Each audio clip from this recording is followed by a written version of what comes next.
ఓం శ్రీ మాత్రే నమ. ఆత్మబంధువులందరికీ నమస్కారం. లలిత సహస్రనామంలోని అర్థం తెలుసుకుందాం.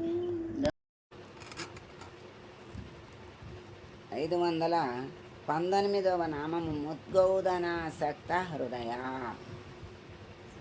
ఓం ముద్గౌదనాసక్త హృదయాయై నమః.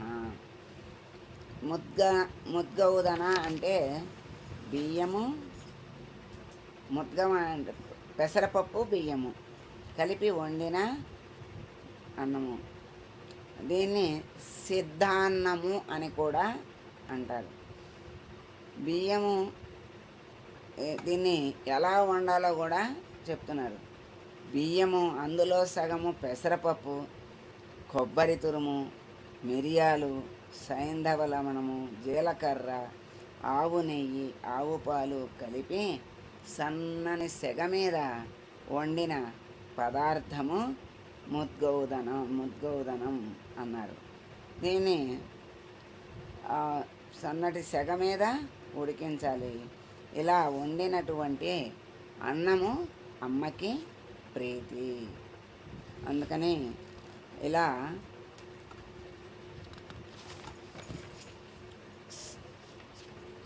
వండిన అన్నము అమ్మకి నైవేద్యము పెట్టాలి. పంచవక్త్ర అన్నారు కదా, 5వ నెల శిశువుకి అమ్మ రక్షణగా ఉన్నటువంటి తల్లి.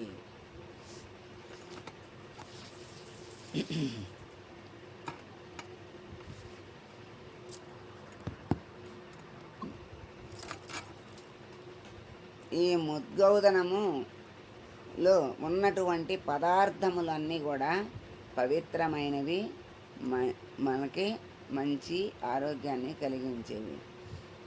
ఇక్కడ ముద్గౌదనము అంటే పెసరపప్పులో కలిపిన బియ్యం కలిపి వండిన పులగము అన్నారు.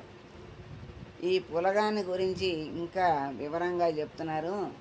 బియ్యం 2 సేర్లు అయితే అందులో సగం సేరు పెసరపప్పు, కొంచెం బెల్లము, దానికి సమంగా కొబ్బరి తురుము, పిడికెడు మిరియాలు, దానిలో సగము సైంధవ లవణము, దానిలో సగము జీలకర్ర, 1 సేరు ఆవు నెయ్యి, పాలు,